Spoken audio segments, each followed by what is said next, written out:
موږ خواست کوو حکومت ته خواست کوو لاره یو رقم ویسي لاره جوړه کړي دا خلک خودکشي څه کوي د لوږې مري مه کوئ حکومت ته خواست کوو د خدای دپاره لاره ویسي یو بله لاره ورته کښېږدئ یو بل آپشن ورته کښېږدئ یو بل مخ ورباندې کښېږدئ دا چې شي دی وچ کلک دې ته تړلي دي چې ځانونه پټاو کړي وچ کلک مې دې ته تړلي دي چې خامخا یو د بل سره مړه کړي مه کوئ حکومت ته د بابا حیثیت لري مه کوه لمن دې لویه ده الله دې وکړي دا نوی حکومت پر موږ باندې بختور شي الله دې ټول مشکلات لري دا یو غم نه دی ستی مشکل زموږ مشکل دی موږ دې ټوله سره یو نو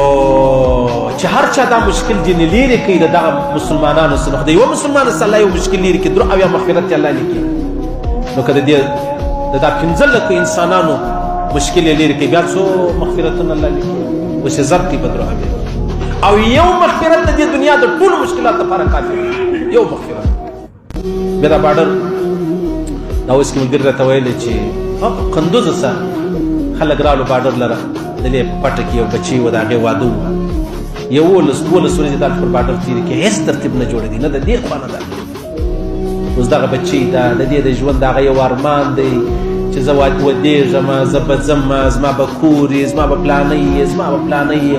ناس اوس نن سبا بل سبا 11-12 ورځې تېرې کړې چې څه روپۍ راوړې وې هغه هلته ختمې شوې بېرته ولاړه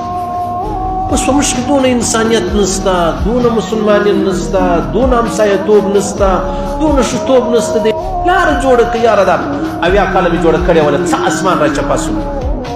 اعلان وکړي چې وروره 15 کاله ټیم درکوو 10 کاله ټیم درکوو 2 کاله ټیم درکوو ته یو خپل ترتیب سره برابر به خلک ذهني طور تیار شي دې خبرو تیار نه غږ شته نه ژوغ شته نه حال شته نه احوال شته بس هسې رالې اچانک دا رقم سړی نه کوي یار دا رقم سړی نه کوي د هغې خوا مشرانو ته ووایي چې ورسره کښېنئ لاره سره ویسئ دوی د دې خوا ته وایي ورسره کښېنئ لاره ویسئ زور مې تر موږ وایستې یاره زور مې تر غریبانو وایستې او تا ته باچي چې خوند درکوي زما در ویې درکوي نو خو پر ما باچي کوي بیا ښه خوند کوي څه نه ته باچي پر چا کوي